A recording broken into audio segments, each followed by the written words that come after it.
Joy Jagannath. Hello everyone, welcome to our new blog. আশা করি তোমরা সবাই খুব ভালো আছো, আমরাও খুব ভালো আছি। আর আজকে আমরা বিশেষভাবে ভীষণ এক্সাইটেড, কারণ আমরা যাচ্ছি নীলমাধবের বাড়ি, মানে পুরী। অনেক দিন থেকেই আমাদের এই ট্যুরটা করার খুব ইচ্ছা ছিল, কিন্তু সময় সুযোগের অভাবে কারণে অকারণে আমাদের এই ট্যুরটা অনেক দিন পিছিয়েই গেল। আমাদের এই পুরী ট্যুরে কোথায় কোথায় গেলাম, কোথায় থাকলাম, কি কি খেলাম আর কেমন ঘুরলাম, সবটাই তোমাদের সাথে শেয়ার করব। ঘড়িতে এখন বাজে 6:25। আমি আর বর্মশাই বাপি আর মাকে নিয়ে চললাম পুরীর উদ্দেশ্যে। বেহালা থেকে একটা উবের বুক করে চলে গেলাম আমরা শালিমার স্টেশনে। তোমরা হয়তো অনেকেই জানো, পুরী যাওয়ার জন্য অনেক দিন আগে থেকে ট্রেনের টিকিটটা বুক করে রাখতে হয়, কিন্তু আমাদের পুরী যাওয়ার প্ল্যানটা এতটাই সাডেনলি আমরা প্ল্যান করেছি যে হাওড়া বা শিয়ালদা থেকে কোনো ট্রেনই আমরা পাইনি, তাই শালিমার থেকে ট্রেন আমাদের ধরতে হয়েছিল। ওলা থেকে আমরা যখন শালিমার স্টেশনে নামলাম তখন বাজে 7টা, আর আমাদের ট্রেনের টাইম ছিল 8:20, শালিমার পুরী সুপারফাস্ট এক্সপ্রেস। স্টেশনে ঢুকে আমরা আগে আমাদের নির্দিষ্ট প্ল্যাটফর্ম খুঁজে নিলাম। এবার প্ল্যাটফর্মে নেমেই দেখলাম আমাদের ট্রেন আমাদের জন্য ওয়েট করছে। এই হচ্ছে আমাদের ট্রেন। ঠিক 8:20তেই আমাদের ট্রেন রওনা দিল পুরীর উদ্দেশ্যে। আর ট্রেন ছাড়ার সাথে সাথেই গোটা ট্রেন জুড়ে গম গম করে একটাই জয়ধ্বনি ভেসে এলো, জয় জগন্নাথ। জগন্নাথের নাম নিয়ে আমরাও আমাদের যাত্রা শুরু করলাম। এই দিন ডিনারটা আমরা বাড়ি থেকেই বানিয়ে নিয়ে গেছিলাম। ট্রেন ছাড়ার কিছুক্ষণ পর আমরা ডিনার সেরে এবার শোয়ার পালা। আমাদের সিটগুলো ছিল স্লিপার কোচের মিডিল বার্থ আর আপার বার্থ, দুটো মিডিল বার্থ আর দুটো আপার বার্থ। আমি আর বর্মশাই তো তত্তরই আপার বার্থে উঠে গেলাম। আর আমাদের মেন ভয়টা ছিল আমার বাপি আর মাকে নিয়ে। আমি জানতাম যে বাপি হয়তো উঠে যেতে পারবে, কিন্তু মাকে নিয়ে একটু চাপ ছিল। কিন্তু দেখলাম না, মা আমাকে ভুল প্রমাণ করে একদম তড়িয়ে মিডিল বার্থে উঠে শুয়ে পড়েছে। ট্রেনে আমাদের বাকি সহযাত্রীরাও এবার শোয়ার তোড়জোড় করছে। রাতে আমাদের ঠিক করে ঘুম হয়নি।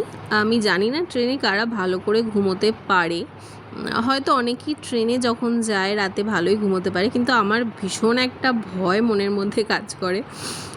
তাও অল্প অল্প ঘুম হয়েছে। রাত পার করে ভোর হয়েছে, এখন বাজে 5টা। ট্রেনের জানালা দিয়ে এই রকম আলো আঁধারির ভোরবেলা দেখে ভীষণ মনটা ভালো হয়ে উঠল। সঙ্গে সঙ্গেই উঠে বসলাম ট্রেনে। আর মাত্র মিনিট 10-15 অপেক্ষা, তারপরেই আমরা পৌঁছাবো জগন্নাথ রাজ্যে। ঘড়িতে বাজে 5:20। আমরা এসে পৌঁছালাম পুরী স্টেশনে।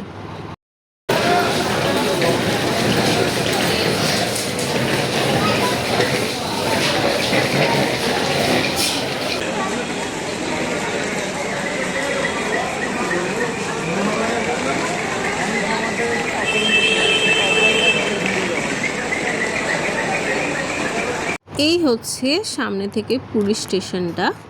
স্টেশন থেকে একটু এগিয়ে এসে আমরা একটা টোটো ধরে নিলাম।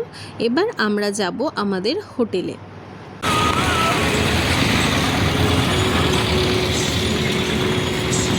সকাল 6টার সময় আমরা পৌঁছালাম আমাদের হোটেলে। এই হচ্ছে আমাদের হোটেল। এখন গত কয়েকদিনের জন্য এটাই হচ্ছে আমাদের ঠিকানা। হোটেলটা ছিল স্বর্গদ্বার সি বিচের একদম কাছাকাছি। নিউ কাকাতুয়া রেস্টুরেন্টের একদম পাশেই ছিল আমাদের এই হোটেলটা, আর বাজারটাও ছিল একদম হোটেলের কাছেই। হোটেলে পৌঁছে আগে চলে গেলাম রুমে আমাদের লাগেজপত্র রেখে একটু ফ্রেশ হয়ে নিয়ে তারপর বেরোনো হবে সি বিচে। এই হচ্ছে আমাদের হোটেল রুম। বেশ সুন্দর একটা কোজি রুম। রুমে বেশিক্ষণ সময় না কাটিয়ে চললাম সি বিচের উদ্দেশ্যে। হোটেল থেকে বেরিয়ে দেখলাম এই উটগুলো যাচ্ছে আমাদের সাথে সি বিচে। হোটেলের পাশের একটি গলি দিয়ে অল্প কিছুক্ষণের হাঁটা পথ পার করেই দেখতে পেলাম এই দিগন্ত বিস্তৃত সমুদ্র। ব্রেকফাস্টে সব জায়গায় ফুলে গেছে, পাউরুটি, মুড়ি, ঘুগনি, ম্যাগি। এখানে খাবে? কচুরি, পাওয়াটা এটা খাওয়া বলে রেডি হয়ে আছে। ধোসা খেতে পারি, সাম্বার খেতে পারি। ইডলি বড়া খেতে পারি।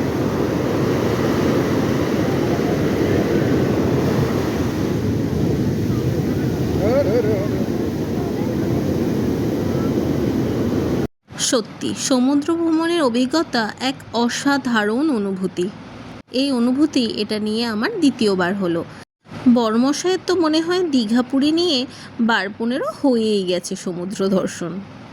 সমুদ্রের গর্জন, ঢেউয়ের ছন্দ আর এই দিগন্ত বিস্তৃত জলরাশি সত্যি মনকে মুগ্ধ করে তোলে। ওই দূরের দিকে দেখলে মনে হয় যেন এই বিশাল জলরাশি আর নীল দিগন্ত এক জায়গায় মিলেমিশে একাকার হয়ে গেছে। আমরাও সমুদ্রের জলে একটু পা ভিজিয়ে নিলাম। সমুদ্র সৈকতের বিশেষ উপভোগ্য সময় হচ্ছে সূর্যোদয় আর সূর্যাস্তের সময়টা। এখন যদিও সূর্যোদয়ের সময়, ওই সকাল 6টা 6:30 মতো বাজে। সমুদ্রটা দেখতে তো অপূর্ব লাগছেই, কিন্তু আকাশে বিশেষ মেঘ থাকায় আমরা সূর্যি মামার দর্শন আজকে পেলাম না। আমরাও সমুদ্রে এই অপূর্ব সৌন্দর্য উপভোগ করলাম আর সাথে পাটাও একটু ভিজিয়ে নিলাম।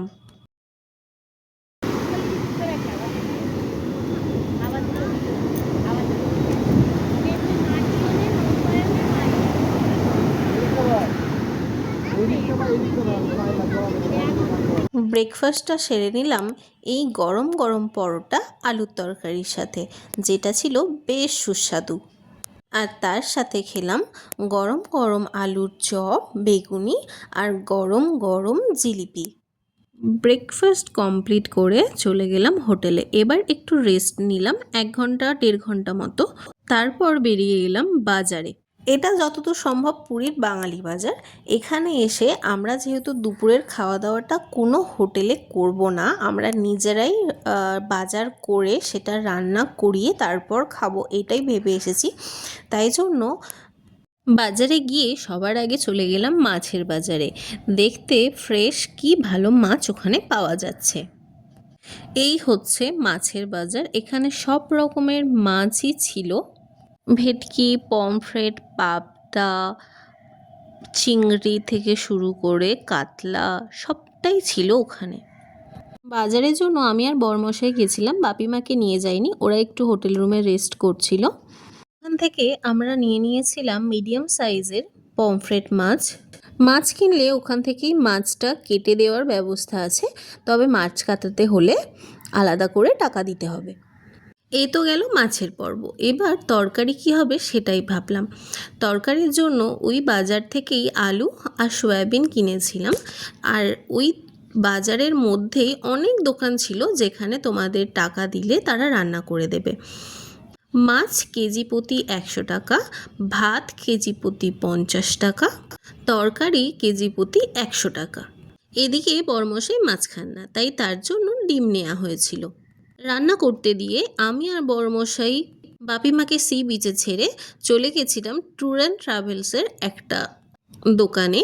ওখানে গিয়ে আমাদের পরের দিন যে আমরা কোনারক, লিঙ্গরাজ, তারপরে নন্দনকানন ঘুরবো, সেই জন্য গাড়ি বুক করতে আমরা একটা 4 হুইলার ওয়াগনার নিয়েছিলাম, যেটা সেলফ ড্রিভেন কার ছিল। ওটা বরমশাই গাড়িটা কালকে চালিয়ে আমাদেরকে নিয়ে যাবে সাইট সিনের জন্য। বরমশাই ওদিকে যতক্ষণ কাগজপত্র ঠিক করছে, ততক্ষণ আমি এই পুচকিটাকে একটু আদর করে নিলাম। তারপরে চলে গেলাম সি বিচে সমুদ্রে স্নান করতে। গিয়ে দেখলাম সি বিচে বেশ ভিড় হয়েছে, সবাই সবার মতো করে আনন্দ করছে, স্নান করছে।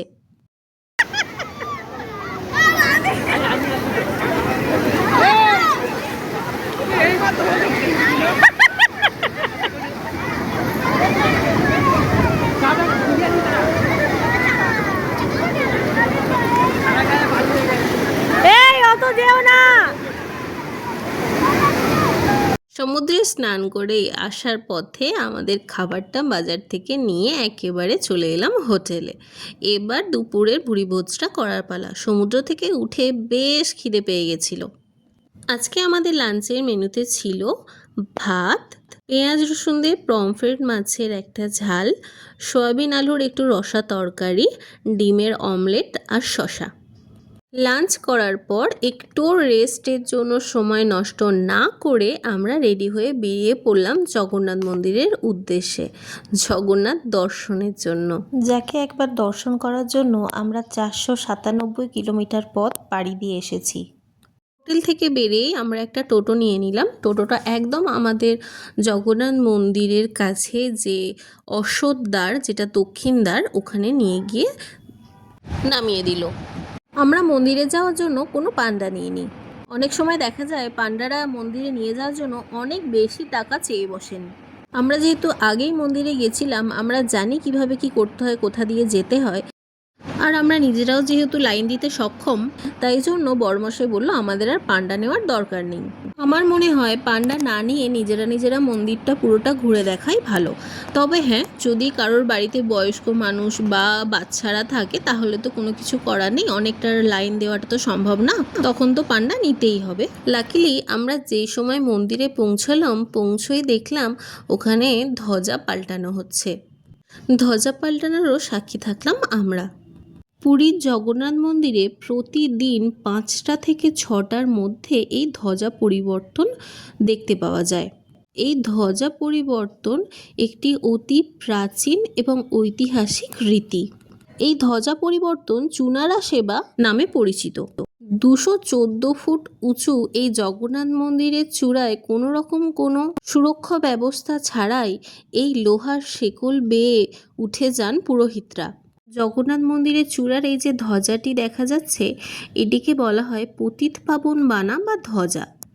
এই অনুষ্ঠানটি সম্পন্ন করার জন্য নির্দিষ্ট পুরোহিতরা, সেবায়েতরা এখানে নিযুক্ত থাকেন এবং অত্যন্ত দক্ষতার সাথে তারা এই মন্দিরের চূড়ায় উঠে যান কোনো রকম সুরক্ষা ব্যবস্থা ছাড়াই। বলা হয় এই ধ্বজা যদি কোনো একদিন পরিবর্তন করা না হয় তাহলে 18 বছরের জন্য মন্দির নাকি একদম বন্ধ হয়ে যাবে।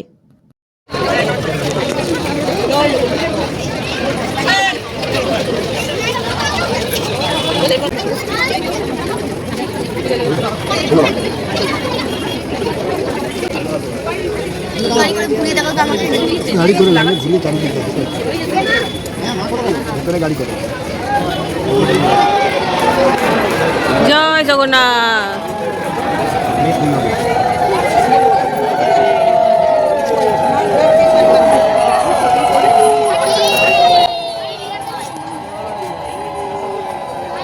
ধ্বজা পরিবর্তনের সাথে সাথেই মন্দিরের চারদিকে উলুধ্বনি আর জয় জগন্নাথের জয়ধ্বনিতে চারদিক সরগরম হয়ে উঠল।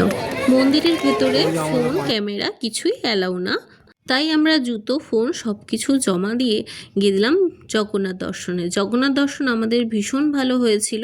মন্দিরে বসেই জগন্নাথ দেবের মহাপ্রসাদ পেট আর মন দুই ভরেই খেয়েছিলাম। মন্দির থেকে বেরিয়ে কাকাতুয়া রেস্টুরেন্ট থেকে নিয়েছিলাম গরম গরম ধোসা। আর রাতের ডিনারে আমাদের ছিল রুটি, এগ চিকেন দিয়ে চানা আর তড়কা মিক্স, আর তার সাথে ছিল উড়িষ্যার বিখ্যাত মিষ্টি ছেনা পোড়া। আজকের দিনটা তো আমাদের ভীষণ ভালো কাটলো, তার সাথে জগন্নাথ দর্শনটাও ভীষণ ভালো করলাম আমরা।